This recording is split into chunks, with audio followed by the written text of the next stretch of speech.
نحمده ونصلي على رسوله الكريم أما بعد فأعوذ بالله من الشيطان الرجيم بسم الله الرحمن الرحيم. Respected chairman, scholars, parents and my dear friends, Assalamu alaikum.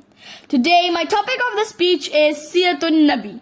Respected audience, the life of the Holy Prophet Muhammad SAW is a role model for every person of this world who believes in Allah and the Day of Judgment.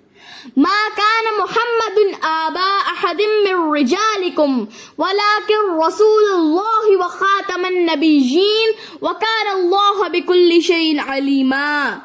The Holy Prophet Muhammad SAW is not the father of any amongst you. Yes, he is the messenger of Allah and the last of all prophets, and Allah knows everything.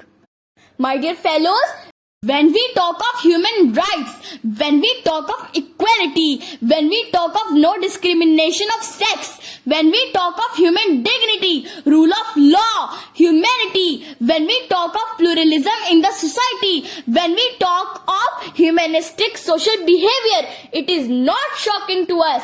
We have already gone through centuries and centuries of social development.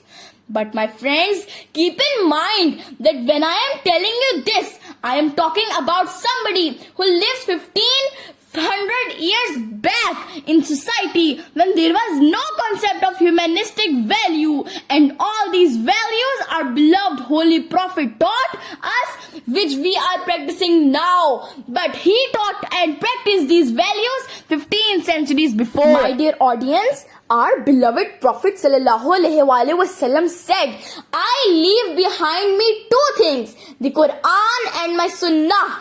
And if you follow these, you will never go astray.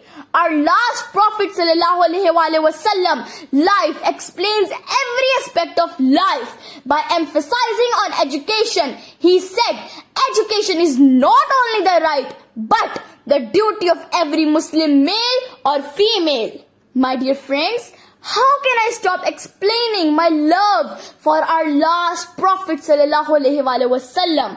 But due to lack of time, I would conclude that may Allah Azza wa Jal grant us courage to spend our lives according to our last Prophet ﷺ's Sunnah. Ameen. Thanks.